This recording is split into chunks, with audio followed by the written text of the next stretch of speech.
समेत दुनिया भर में आज 24 मार्च को टीबी का दिन मनाया जा रहा है। एक आलमी दिन टीबी के तौर पर आज का दिन मनाया जा रहा है। इस दिन को मनाने का मकसद आलमी सतह पर इस मुहलिक मरज को रोकने के साथ साथ इस मरज में मुब्तला अफराद के मौसर इलाज के हवाले से बात करना है।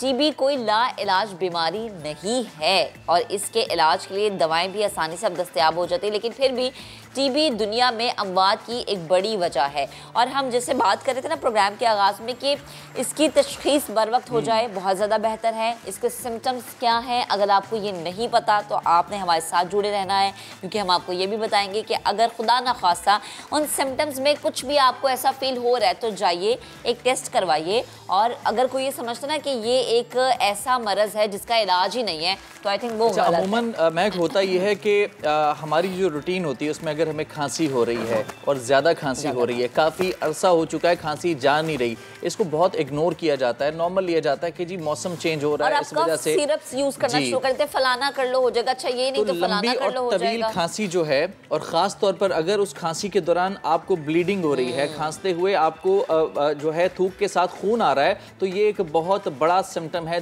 टीबी का।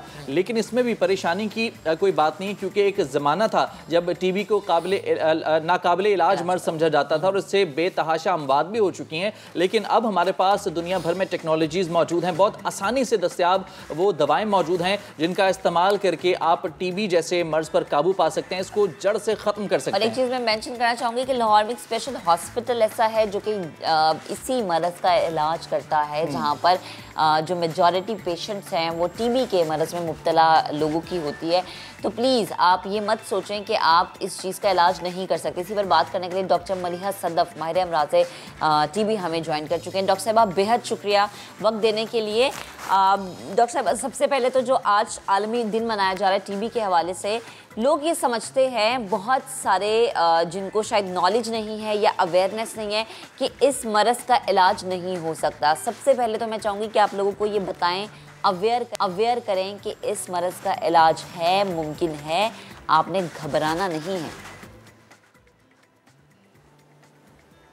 अस्सलाम वालेकुम, मेरा नाम है डॉक्टर मलिहा, मैं कंसल्टेंट पल्मोनोलॉजिस्ट माहिर अमराज़ सीना हूँ। मैं सेहत कहानी के पोर्टल से यहाँ पर हुसैन लखानी हॉस्पिटल में बैठी हुई हूँ। हुसैन लखानी हॉस्पिटल नॉर्थ नाज़िमाबाद में वाक़ई एक प्राइवेट ऑर्गेनाइजेशन है। ये एक स्टेट ऑफ द डॉक्टर साहिबा आपसे दोबारा से रब्ता बहाल करने की कोशिश करते हैं, बात करने की कोशिश करते हैं। अगेन वही जिसके हवाले करें कि प्लीज़ इस चीज़ को समझें, अगर आपको हल्की सी भी खांसी फील होती है इसको लाइट ना लें, किसी भी चीज़ को लाइट मत लें। खुदा खुद डॉक्टर बनने की कोशिश मत करें, घरेलू टोटके मत आजमाएं, जाइए जो है ये बड़ी खतरनाक जाइए टेस्ट करवाएं, अपने आप को अपने ऊपर तवज्जो दें, अपने से प्यार करें। और अगर हल्की सी भी कोई भी चीज़ आपको महसूस हो रही है, लाइट सी खांसी है, क्योंकि बहुत सारे लोग कहते हैं कि अच्छा खांसी थी कुछ दिन के लिए रुक गई, बट ये खांसी पुरानी हो जाती है और जितनी पुरानी होती है ये उतनी ख़तरनाक भी हो जाती है। और टीबी के स्टेजेस होते हैं, यकीनन जिनकी फैमिलीज़ में प्यारे इस चीज़ में मुब्तला होंगे वो अच्छी तरीके से समझ सकते हैं कि अगर स्टेज बढ़ जाए तो फिर मरीज़ ज़्यादा तकलीफ़ में मुब्तला हो जाता है। तो अगर आपके घर में खुदा ना खास्ता कोई भी ऐसी शख्सियत जिसको खांसी है और वो इस चीज़ को लाइट ले रहा है, तो आप डांट के कहें, आप गुस्से से कहें, आप बिल्कुल अपना फ़र्ज समझते हुए ये बात उनसे करें कि जाइए जाके टेस्ट करवाएं, क्योंकि ये ज़रूरी है उनकी ज़िंदगी के लिए भी और आपके लिए बिल्कुल। ख़ास तौर पर जो रूरल एरियाज़ हैं पाकिस्तान के, वहाँ पर आम तौर पर देखा जाता है कि बहुत सारी बीमारियाँ, बहुत सारे सिम्टम्स जो हैं उनको इग्नोर कर दिया जाता है। डॉक्टर मलिहा सदफ एक दफ़ा फिर हमारे साथ मौजूद हैं। डॉक्टर साहिबा ये बताइएगा, सबसे पहले तो ये टीबी के हवाले से, इसकी अलामात के हवाले से बताइए कि खांसी जो है और टीबी वाली खांसी इसमें फ़र्क क्या होता है, क्या सिम्टम्स होते हैं, अगर वो आपको महसूस हो तो फौरी तौर पर आपको डॉक्टर के पास जाना चाहिए और टेस्ट करवाना चाहिए कि कहीं आपको टीबी का मर्ज तो लाहक नहीं हो गया। देखिए, टीबी की कई अलामात होती हैं, उसमें से एक है कि पुरानी खांसी, जो खांसी 2 हफ्ते से ज़्यादा हो, 3 हफ्ते से ज़्यादा हो, साथ में वज़न गिर रहा हो, भूख का ना लगना, हल्का बुखार आना, ख़ास तौर के वक्त शाम को बुखार आना, ये कुछ ऐसी बुनियादी अलामतें होती हैं कि हमारे माशरे में क्योंकि टीबी का बर्डन बहुत हाई है, तो इसलिए डॉक्टर के पास जाके ज़रूर रजू करना चाहिए ताकि वो टीबी का बर वक्त तशख़ीस कर सके। कुछ बुनियादी टेस्ट होते हैं और इसके बाद जो है टीबी का डायग्नोसिस हो पाता है। सही है। अच्छा डॉक्टर साहबा, जैसे आपने कहा ना पुरानी खांसी 2-3 हफ्ते, लेकिन लोग तो शायद महीनों भी इसको नोट नहीं करते। अगर हम गुज़श्ता सालों से अब के साल में इस चीज़ को मैं कंपेयर करना चाहूँ कि इस मरज़ में क्या इजाफा हुआ है, यानी पिछले साल के जो मरीज़ थे और इस साल के मरीज़ों की तादाद अगर आप मुझे बता सकें कि इस मरज़ में इजाफा हुआ है और उसकी एक बुनियादी वजह शायद अवेयरनेस नहीं है। देखिए, ये तो एक बुनियादी वजह है कि अवेयरनेस नहीं है। उसके अलावा हमारे माशरे में टीबी का एक स्टिग्मा है, लोग इसको एक नासूर समझते हैं, जिसकी वजह से लोग डॉक्टर के पास जाने से कतराते भी हैं कि अगर हमें टीबी डायग्नोज हो जाए तो सब हमारा सोशल बाइकआउट कर देंगे। ये भी एक वजह है टीबी के बढ़ने में। इसके अलावा पिछले 2 सालों में क्योंकि कोविड का आउटब्रेक हुआ है, तो पिछले 2 सालों में कोविड की वजह से भी टीबी के केसेस बढ़ने का ये भी एक वजह है। और अगर हम देखें तो 1 लाख मरीज़ों में तकरीबन पाकिस्तान में हर साल 48 मरीज़ टीबी से मर जाते हैं। उसके अलावा 278 न्यू केसेस हर साल डायग्नोज होते हैं और तकरीबन 378 केसेस हर साल टीबी पाकिस्तान में मौजूद रहती है अनट्रीटेड। अच्छा डॉक्टर साहब, ये बताइएगा, एक कॉन्सेप्ट ये भी है कि टीबी जो है ये ट्रांसमिटेबल है। क्या ये पॉसिबल है कि एक शख्स जिसको टीबी का मर्ज लाहक हो वो किसी दूसरे में ट्रांसमिट कर सकता है इसको? देखिए, टीबी एक जो है मुतादी बीमारी है, कॉन्टेजियस डिजीज, एक से दूसरे को फैल सकती है। अच्छा। लेकिन उसका फैलना आपस में एक दूसरे से छूत-छात टच के साथ नहीं होता, ये ड्रॉपलेट इन्फेक्शन के ज़रिए फैलती है। यानी कि टीबी से मुतासरा शख्स अगर खांसता है, छींकता है, वह बोलता है, तो टीबी के जरासीम एक टीबी के पेशेंट के लंग्स यानी फेफड़ों में मौजूद होते हैं। सही है। तो जब खांसने छींकने के नतीजे में हवा के नन्हे नन्हे ज़र्रात निकलते हैं उस शख्स के मुंह से, तो उसमें टीबी के जरासीम भी मौजूद होते हैं और उस शख्स के करीब में बैठे हुए रहने वाले जब हवा अंदर लेते हैं, सांस लेते हैं, तो टीबी का जरासीम भी उनके फेफड़ों में जा सकता है और टीबी की बीमारी की ये मेन वजह है। सही है। तो डॉक्टर साहब चलेंगे, तो वो हो गया ना कि आप इस तरह से दूसरों में ट्रांसफ़र हो जाती है बीमारी, लेकिन इसकी मेन रीजंस क्या है? ये बीमारी होती क्यों है? लाइक अगर आपको खांसी है तो ये किस चीज़ की वजह से है, या क्या आप अपनी ज़िंदगी से वो चीज़ निकाल ही दें कि आप इस चीज़ का शिकार ही ना हो? देखिए, कोई ये ऐसी चीज़ है, ये टीबी को ख़त्म करने के लिए ये होगा कि जो है टीबी से मुतासरा शख्स का इलाज कराया जाए। और टीबी लगने की बहुत सारी वजूहात होती हैं, उसमें से एक है बीसीजी का इंजेक्शन ना लगवाना पैदाइश के वक्त। अच्छा। एक क्राउडेड जगह में बहुत सारे लोगों का रहना जहाँ पे हवा का गुज़र, वेंटिलेशन नहीं है, सनलाइट नहीं है। उसके अलावा लोगों को खुराक सही बैलेंस डाइट मैसर नहीं है। बाज़ लोग नशा का इस्तेमाल करते हैं, इंजेक्शन्स का, आईवी ड्रग अब्यूज़, HIV की बढ़ती हुई शरह, ये सारी कुछ वजूहात और टीबी के मरीज़ का मुनासिब इलाज ना होना। अच्छा डॉक्टर साहब, आप इनिशियली अगर बुनियादी वजूहात हैं जिसकी जी डॉक्टर साहब ये बता दीजिएगा में बहुत आम है। ठीक, ये बता दीजिएगा कि कोई शख्स जिसने टेस्ट करवाया, टीबी जो है डायग्नोज हो गया, इनिशियली क्या स्टेप करना चाहिए, क्या स्टेप लेने चाहिए, क्या करना चाहिए? एक पैनिक की सिचुएशन क्रिएट हो जाती है अगर किसी को पता चलता है कि टीबी का मरीज जो है वो बन चुका है। देखिए, इसमें टीबी अगर किसी को डायग्नोज हो जाता है तो इसमें घबराने की बात नहीं है, इसलिए कि टीबी का अल्हम्दुलिल्लाह इलाज मौजूद है और अब मोर्टेलिटी बहुत कम हो गई है। इसमें यह कि डॉक्टर के पास जाके बर वक्त इलाज करवाया जाए और जो डॉक्टर आपको बताता है कम से कम इसकी मुद्दत 6 महीने है। और कुछ वजूहात की वजह से अगर ड्रग रेजिस्टेंट टीबी हो जाए या कोई और कॉम्प्लिकेशन हो जाए तो बाज़ केसेस में इलाज उससे लंबा भी होता है।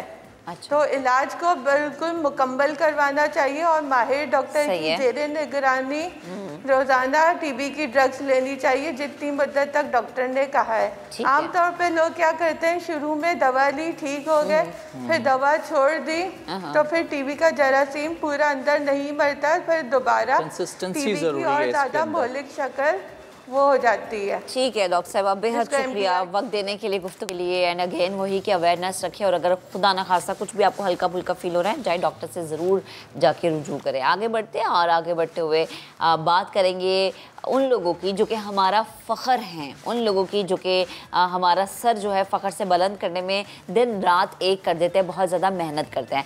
आज हम आपको मिलवाएंगे पाकिस्तान के उन सितारों से जिन्होंने अपनी फील्ड में कारनामे सर अंजाम दिए हैं। उन पाकिस्तानियों को कल यौम पाकिस्तान पर अवार्ड से नवाजा गया। बिल्कुल ऐसे ही कई पाकिस्तानी, उनमें से कुछ हमारे साथ आज मौजूद होंगे, उनसे हम बात भी करेंगे।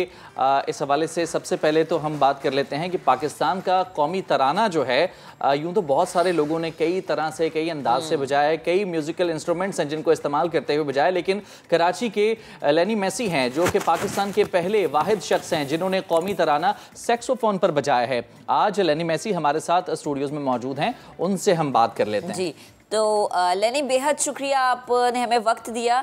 सैक्सोफोन बजाने की एक वीडियो सोशल मीडिया पर काफ़ी वायरल हुई, हमने ये देखा, और जिसकी वजह से आप बड़े फेमस भी हो गए। तो ये बताएं कि कैसे ख्याल आया आपको कि पाकिस्तान का कौमी तराना सैक्सोफोन पर बजाया जाए? तो दरअसल हम लोग आ रहे थे लाहौर से, और लाहौर में एक इवेंट था हमारा, एंड हम लगेज का वेट कर रहे थे। मुझे ऐसे ही ख्याल आया, मैंने बोला क्रिसमस का सीज़न है, 24 तारीख है, इंस्ट्रूमेंट हमारे पास है, पूरी दुनिया में लोग परफॉर्म करते हैं एयरपोर्ट पे, किसी ने कभी यहाँ नहीं किया। तो जब भी मैं ट्रैवल करता हूँ, मैं देखता रहता हूँ, तो मैंने इंस्ट्रूमेंट निकाला, बजाना शुरू किया मैंने, और जो लोग थे वो एक तो बड़े शॉक हुए कि यार ये हो क्या रहा है। अच्छा। They could not react. और फिर कोई वीडियो बनाना शुरू किया किसी ने, तो एक अंकल थे वहाँ पे जो आए, and that change the game. वो आए, एंजॉय किया, थोड़ा डांस किया उन्होंने, एंड दैट वेंट वायरल। मौका भी था, सिचुएशन भी थी, and it was very positive message that we portrayed to the country. So it was amazing. अच्छा लेनी, बड़ा एक इंटरेस्टिंग किस्म का ये इंस्ट्रूमेंट है सैक्सोफोन। कितना मुश्किल है इसको बजाना? कौन कौन सी धुनें हैं जो कि आप सैक्सोफोन पर बजा चुके हैं, और ये भी बताइएगा कि सबसे ज़्यादा मुश्किल कौन सी धुन थी? पाकिस्तान का कौमी तराना फर्स्ट मैंने बजाया इसको सैक्सोफोन पे, जो कि काफ़ी मुश्किल है। फिर कुछ नेशनल सॉन्ग्स, ये वतन हमारा है, दिल दिल पाकिस्तान, और कुछ वेस्टर्न ट्यून्स बजाए मैंने। सही।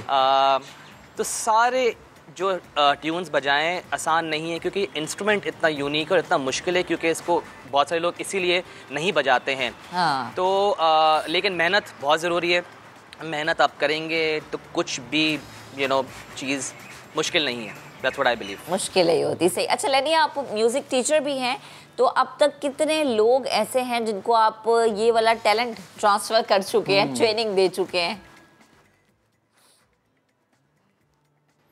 तकरीबन 19-20 साल हो गए मुझे सिखाते हुए। अच्छा। स्कूल्स में प्राइवेट लेसन्स देते हुए। तो अगर मैं गिनने जाऊं तो शायद हज़ारों स्टूडेंट्स होंगे मेरे। और हाँ, यहाँ पे मैं ये बताता चलूँ जो मेरी अचीवमेंट है, और मुझे काफ़ी फ़ख्र होता है इस बात में। पाकिस्तान की फ़र्स्ट फीमेल सैक्सोफोनिस्ट वो मेरी स्टूडेंट है। ओके। और वो जब आई थी मेरे पास तो उनको ये पकड़ने भी नहीं आता था, और अभी आप जाके देख सकते हैं मेरे साथ मैंने कुछ कवर्स किए हैं उनके साथ। तो दैट इज़ एन अचीवमेंट। और भी बहुत सारे स्टूडेंट्स हैं इन द पाइपलाइन जिनको मैं सिखा रहा हूँ। ज़बरदस्त। अच्छा लेनी, आज चूंकि आप हमारे साथ मौजूद हैं, यानी मास्टर जी हमारे साथ अगर मौजूद हैं, तो एक धुन तो बनती है। तो आज हमारे नाजरीन के लिए आपके पास क्या है, क्या सुना रहे हैं? ये मेरा फेवरेट ट्यून, इसको बहुत लोग second national anthem of Pakistan भी बुलाते हैं। हम सब बड़े हुए हैं इसको सुनते हुए। सो दिल दिल पाकिस्तान। वाह जी वाह, ज़बरदस्त।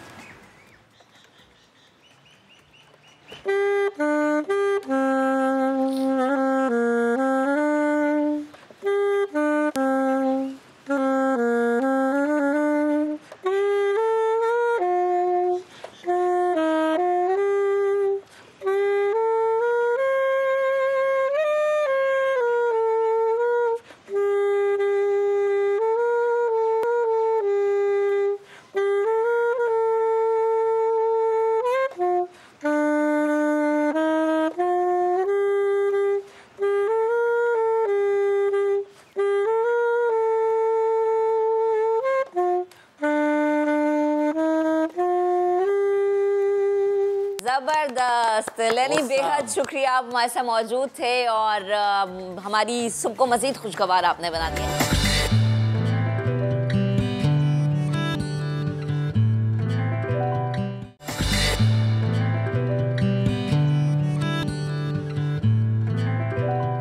और पाकिस्तान का ऐसा स्टार हमारे साथ मौजूद है जिन्होंने पाकिस्तान का सर किया है फ़ख्र से बुलंद, और ये वो स्टार है जिनका नाम है आयशा मुगल। ट्रांसजेंडर आयशा मुगल पाकिस्तान में ख्वाजा सराओं के हुकूक के लिए काम कर रही हैं और उन्हें ख्वाजा सराओं के हुकूक के लिए माहिर और यूनाइटेड नेशन डेवलपमेंट प्रोग्राम के माहिर मुशीर बना दिया गया है। आयशा मुगल इस वक्त हमें ज्वाइन कर चुकी हैं, उनसे बात करते हैं। आयशा, गुड मॉर्निंग, कैसी हैं आप? और सबसे पहले तो आपको मुबारक हो, आप पाकिस्तान की पहली ट्रांसजेंडर लेक्चरर हैं। यहाँ तक का सफ़र कैसा रहा, क्या क्या मुश्किलात थी? मैं चाहूँगी हमारे देखने वालों के साथ आप स्टोरी शेयर करें अपनी।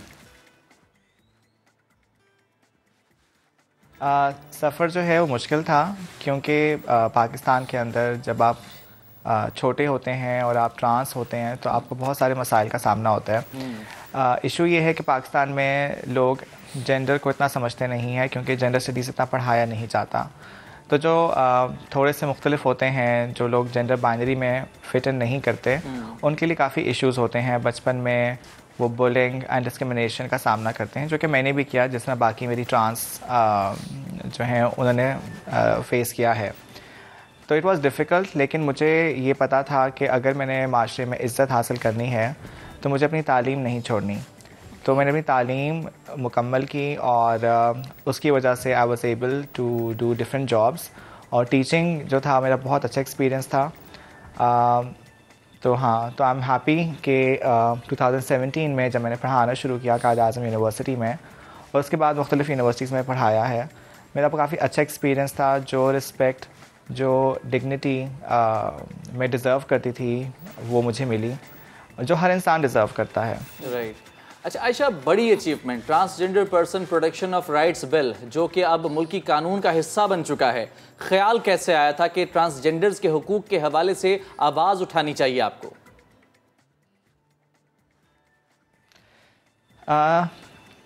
मैंने 2015 से काम करना शुरू कर दिया था ख्वाजा सराओं के लिए, ट्रांस कम्युनिटी के लिए, क्योंकि मैंने जब ये देखा कि जो मेरी कम्युनिटी के लोग हैं वो पढ़े लिखे नहीं हैं, वो एक बहुत वल्नरेबल और रिस्की एनवायरनमेंट में रहते हैं, जॉब्स नहीं है, एजुकेशन नहीं है, एम्प्लॉयमेंट नहीं है। तो तब से मैंने सोचा था, क्योंकि मैं पढ़ी लिखी थी, तो मैं चाहती थी कि मैं अपनी कम्युनिटी के लिए भी काम करूं। तो इस तरह हमने जब 2018 में नेशनल टास्क फोर्स बनी, जिसको चेयर कर रही थी सेनेटर रुबीना खालिद साहिबा, तो उस टास्क फोर्स का मैं हिस्सा बनी, और पाकिस्तान के मुख्तलिफ एक्टिविस्ट जो हैं, ट्रांस एक्टिविस्ट, ट्रांस लीडर्स, वो भी इस टास्क फोर्स का हिस्सा थे, और इसी टास्क फोर्स की मदद से ये लॉ जो है वो बना, पास हुआ पार्लियामेंट से, जो कि आई थिंक बहुत बड़ी सक्सेस है। And this law has made Pakistan one of the progressive countries in the world in terms of transgender rights. Okay Ayesha, United Nation Development Programme में माहिर मुशीर बनाया गया आपको, ये कितनी बड़ी अचीवमेंट है आपके लिए?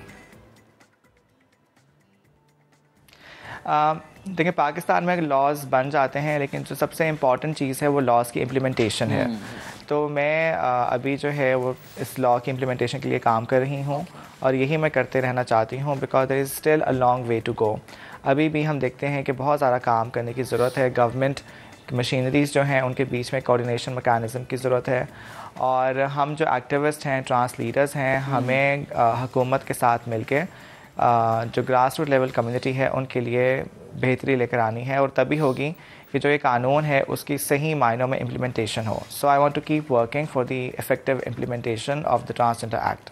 Thank you so much Ayesha, बहुत शुक्रिया, और आपकी अब तक की जो जर्नी है बहुत कामयाब रही, उस पर आपको मुबारकबाद, और आगे के लिए आपके लिए बेस्ट विशेज़। आगे बढ़ते हैं, एक और पाकिस्तानी, एक और फ़ख्र पाकिस्तान जिनसे आज हम आपको मिलवाएंगे, तजम्मुल हुसैन। ये वो पाकिस्तानी है जिन्होंने कोरोना के दौर में कोविड का डाटा फराहम किया था। इसके अलावा तजम्मुल हुसैन को आर्टिफिशियल इंटेलिजेंस के शोबे में प्राइड ऑफ परफॉर्मेंस भी मिल चुका है। नौजवान टैलेंटेड तजम्मुल हुसैन हमारे साथ इस वक्त मौजूद हैं, उनसे बात कर लेते हैं। तजम्मुल, अस्सलाम वालेकुम and a very good morning. सबसे पहले तो जनाब बहुत बहुत मुबारकबाद आपको। अच्छा, ये बताइएगा कि कोविड के दौर में हम रोज़ाना सुनते थे NCOC की तरफ से केसेस इतने आ गए हैं, इतनी अम्बात हैं, इतनी शरह पहुंच चुकी है, लेकिन अल्हम्दुलिल्लाह अब जो सिचुएशन है वो काफ़ी हद तक कंट्रोल्ड है। लेकिन आपकी जो टीम है उसको सलाम है जिन्होंने रात दिन ये डेटा फराहम किया, तमाम तर डिटेल्स हमारे साथ शेयर की। कैसा तजुर्बा रहा, हमारे नाजरीन के साथ शेयर कीजिएगा। जी, बहुत शुक्रिया आपकी पजीराई का। आप ठीक कह रहे हैं, दिस वाज अ जर्नी। पिछले 750 दिन से, चाहे वो ईद हो, चाहे वीकेंड्स हो, सैटरडे संडेज़, रोज़ाना की बुनियादों पे इस पे हम काम करते रहे इस प्रोजेक्ट पे। और ये तजर्बा बहुत यूनिक था। यूनिक के सेंस में कि गवर्नमेंट के बहुत से इदारे, मिलिट्री और हमें मिल के as a family, as a single unit day in day out काम करने का मौका मिला। प्रेशर बहुत था। लाइव सिनेरियो में आप जब काम कर रहे होते हैं तो आपके पास कोई अपनी मिस्टेक्स को रिवाइज़ करने का, रिव्यू करने का ऐसा मौका नहीं होता। तो उस हवाले से बहुत मुश्किल प्रोजेक्ट था, लेकिन hats off to the entire team जिन्होंने पिछले 750 दिनों से डे इन डे आउट इस प्रोजेक्ट पे काम किया है। और अल्हम्दुलिल्लाह जैसे आपने कहा, कोविड के नेगेटिव असरात से पाकिस्तान बिलखसूस काफ़ी हद तक बच चुका है। सही है तजम्मुल, आर्टिफिशियल इंटेलिजेंस के शोबे में आप पहले पाकिस्तानी हैं जिन्हें प्राइड ऑफ परफॉर्मेंस मिला है, कैसा महसूस कर रहे हैं? जी अल्हम्दुलिल्लाह, आप ठीक कह रहे हैं। पाकिस्तान की हिस्ट्री में मेरे ख़्याल से ये पहला डेटा साइंस और आर्टिफिशियल इंटेलिजेंस पे प्रेसिडेंशियल अवार्ड है। बहुत खुशी महसूस हो रही है। ये सिर्फ़ और सिर्फ मेरे से अगर आप पूछें तो ये पेरेंट्स की दुआओं का नतीजा, असातिज़ा की मेहनत का नतीजा होता है, जिसकी वजह से हम कुछ सीख पाते हैं, कुछ कर पाते हैं। और बिलखसूस मैं आपको बताऊं तो ये हमारे सीनियर्स का भी ट्रस्ट शो करता है कि कोविड जैसे सेंसिटिव टॉपिक पे, या जब हम बात करते हैं फाइनेंशियल एक्शन टास्क फोर्स से रिलेटेड जो हमारा काम है, जो फाइनेंशियल इंस्टीट्यूशंस यूज़ करते हैं, ये सारा सीनियर्स का ट्रस्ट है कि उन्होंने हमें इन सेंसिटिव प्रोजेक्ट्स पे काम करने का मौका दिया।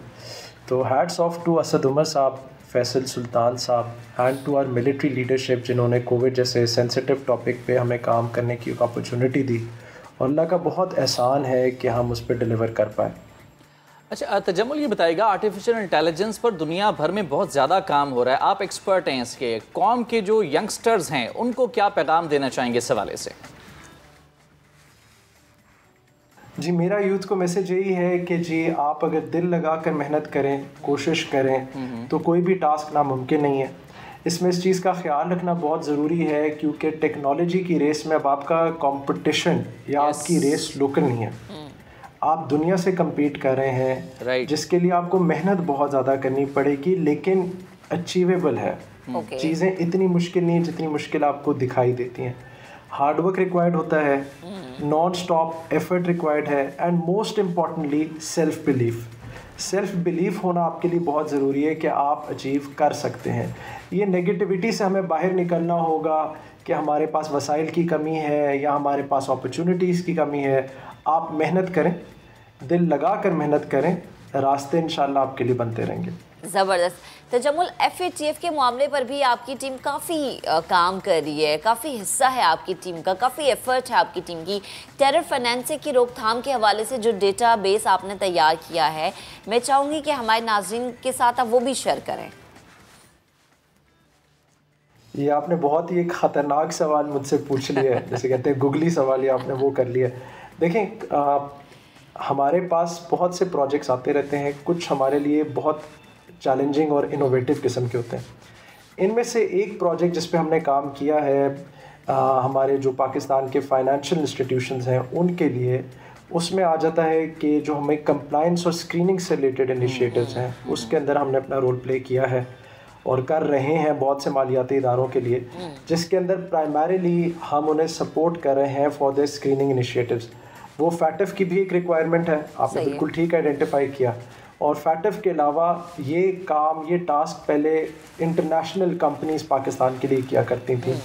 अल्हम्दुलिल्लाह अल्हम्दुलिल्लाह अब ये सारा काम पाकिस्तान में हो रहा है, पाकिस्तानी कर रहे हैं। और हमने अपने आप को टारगेट ये दिया था कि जब हम ये काम करेंगे तो हम बाहर की कंपनी से बहुत बेहतर करने की कोशिश करेंगे। आपको जान के खुशी होगी कि LFD का काम ग्लोबली रिकग्नाइज़ किया जा रहा है और मिडल ईस्ट और मीना रीजन के भी अब बहुत से फाइनेंशियल इंस्टीट्यूशंस हमसे हमारी ये सर्विसेज ले रहे होते हैं, जहाँ पे हम उनके लिए स्क्रीनिंग और ड्यू डिलिजेंस का काम कर रहे होते हैं। ज़बरदस्त। जमुल, बेहद शुक्रिया वक्त देने के लिए, गुफ्तगू करने के लिए। आगे बढ़ते हैं, एक और रोशन सितारे की बात करेंगे।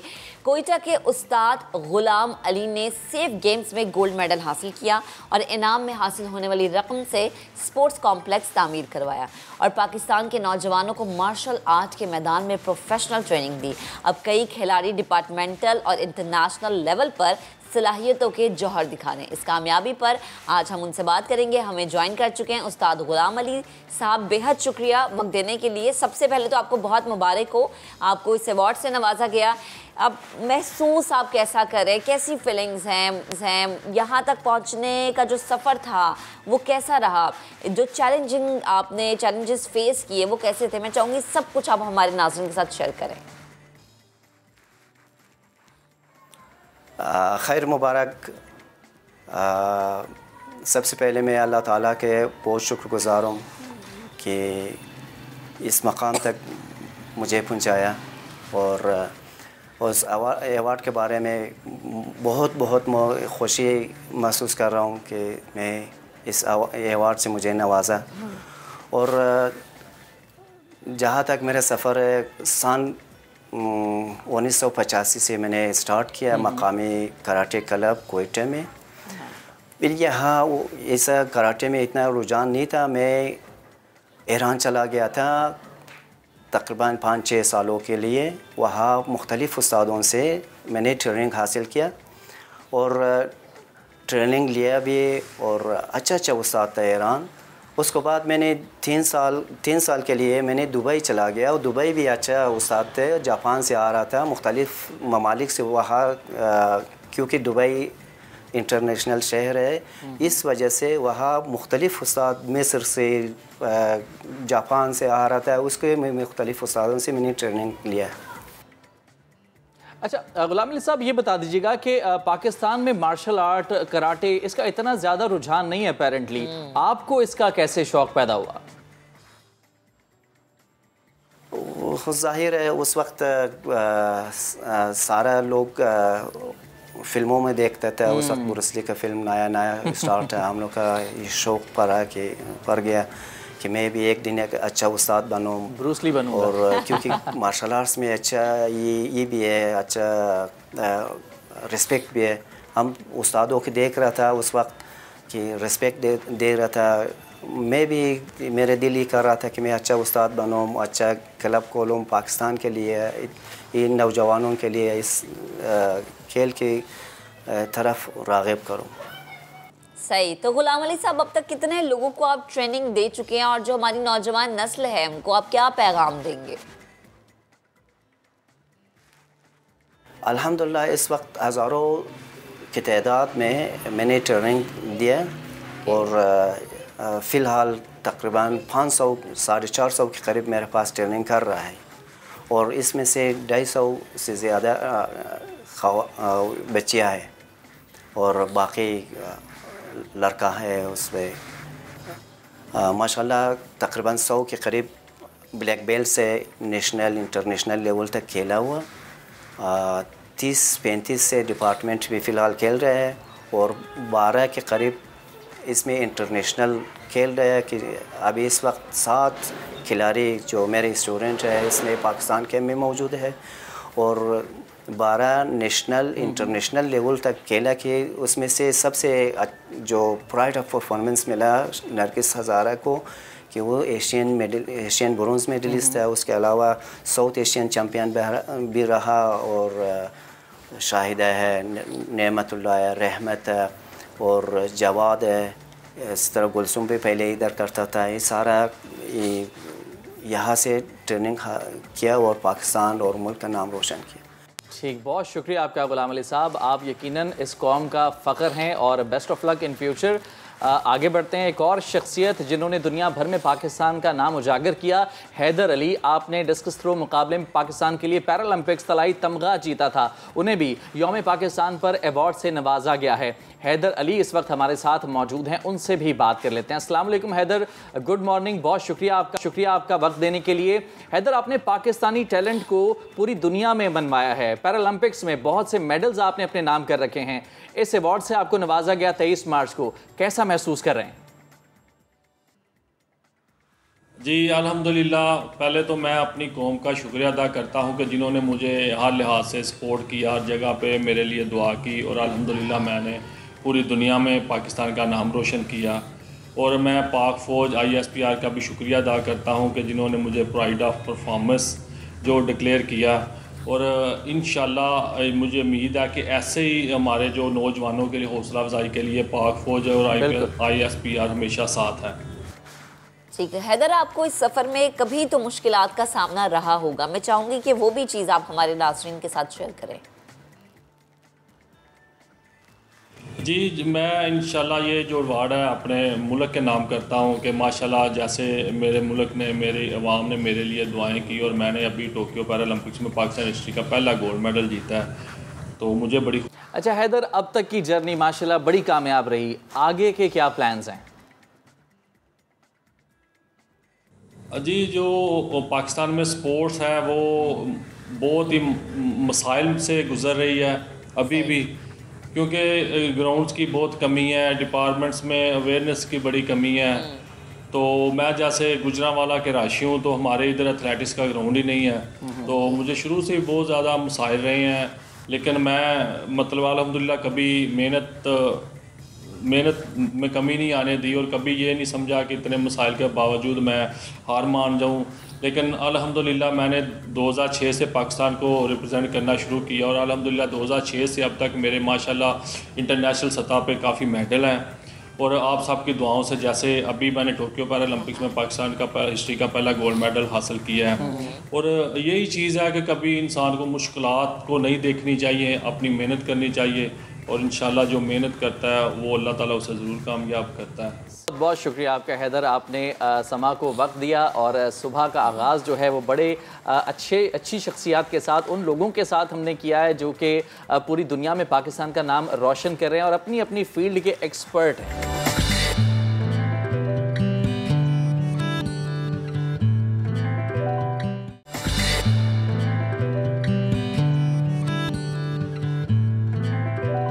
लाहौर से खबर है जनाब, जहां तालीमी साल शुरू हो चुका है लेकिन इसके बावजूद 10वीं क्लास तक की तदरीसी किताबें नायाब हो चुकी हैं। लोग जगह जगह इन किताबों की तलाश कर रहे हैं। तो वालिदैन और जो बच्चे हैं उनके किताबों की तलाश के मिशन के हवाले से देखते हैं दानियाल उमर की ये रिपोर्ट। निजी स्कूल्स में नई क्लासेस का आगाज हो गया मगर किताबें मार्केट में दस्तयाब नहीं। वालिदैन की इसी शिकायत पर हमने रुख किया है लाहौर की उस मार्केट का जहां से पूरे शहर में किताबें जाती हैं। यहां पर क्या सूरत हाल है, आइए चलकर जानते हैं।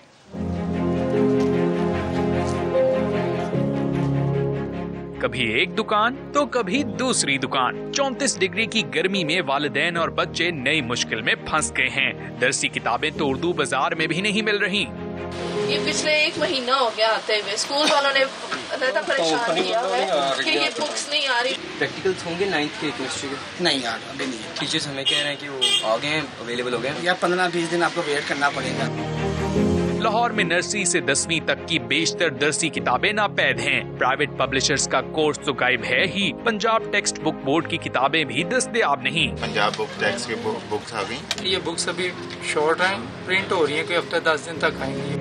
किताबों की तलाश के मिशन पर आने वाले शदीद बरहम नजर आते हैं।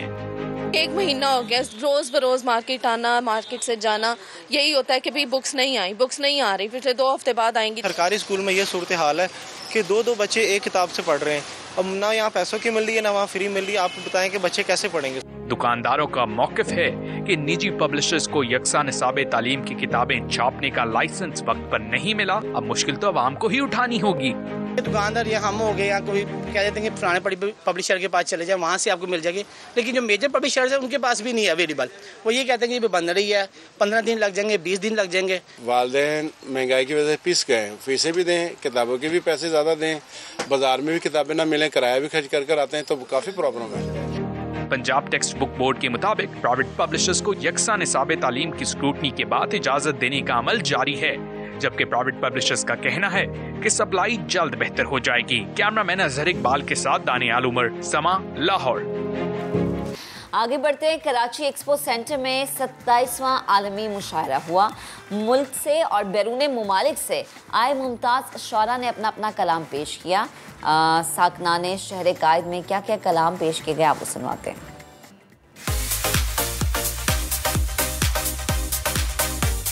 जबर का मौसम कब बदलेगा? कब बदलेगा? हम बदलेंगे तब बदलेगा। वाह, महकूमों को मिलेगी शाही, एक दिन सबका सब बदलेगा। जुल्म के दौर को ऐसा तो नहीं रहना है, ऐसा तो नहीं रहना है, तुझको मनसब पे हमेशा तो नहीं रहना है। तू ना होगा तो कोई नज्म या फिर कोई गजल, ये मगर तय है कि तन्हा तो नहीं रहना। भाई वाह!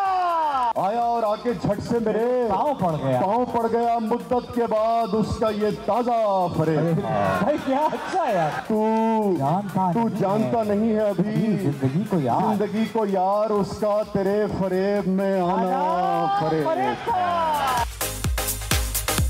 हम वहाँ देखने पहुँचेंगे जहाँ आइएगा। तमीज़ है भाई, वाह वाह वाह। आप कब आइएगा और कहाँ आइएगा?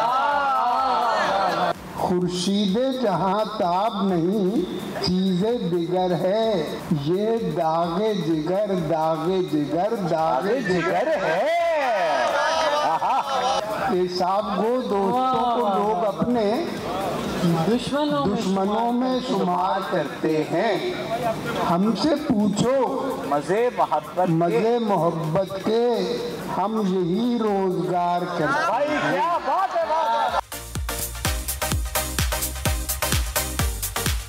खतरात का इम्कान है कुछ और तरह का, इस घर का निगहबान है कुछ और तरह का। वाह। और खलकत की ज़बां पर है कोई और ही चर्चा। सरकार का ऐलान है कुछ और तरह का। वाह। हारी हुई बाजी भी पलट सकती है, लेकिन इस खेल में नुकसान है कुछ और तरह का। फसीले शहर पे तन्हा खड़ा हूँ, अदू के लश्करों को तक रहा हूँ। हर एक दहलीज पर खून का निशान है, मैं अपने कातिलों को ढूंढता हूँ। किसी भी घर को दरवाजा नहीं है, मैं कैसे शहर में पैदा हुआ हूँ। सवा लेने पे सूरज आ गया है, मैं जलती रेत पे सोया हुआ। ये अंधेरा जरा आसान नहीं हो सकता क्या? मेरी आंखों में चरागा नहीं हो सकता क्या? वो कहीं पर हो तबस्सुम से खिला रहता हो, दिल सी बात पे शादा नहीं हो सकता क्या? अब हर तमन्ना को समात ना मिलेगी, बेचोगे अगर ख्वाह तो कीमत मिलेगी। वो जो रम्ज़ थी वो खुली तो है, बड़ी देर से है मगर खुली, यही जिंदगी का असूल है, बड़ी बेअसूल है जिंदगी। सब कुछ होते बिक जाते हैं, लोग ये कैसे बिक जाते हैं? टूटे तो वो घर नहीं रहता, सबके हिस्से बिक जाते हैं। और वक्त पड़े तो देखा हमने, वक्त पड़े तो देखा हमने, बेचने वाले बिक जाते हैं। गुजर गए तेरे कूचे से अजनबी की तरह कि हमसे सिलसिले बामोदर न था कोई। और अजीब होते हैं आदाब रुखसत महफिल, अजीब होते हैं आदाब रुखसत महफिल कि उठ के वो भी चला जिसका घर न था कोई। यही जिंदगी का असूल है, बड़ी बेउसूल है जिंदगी। क्या बात है, क्या बात है।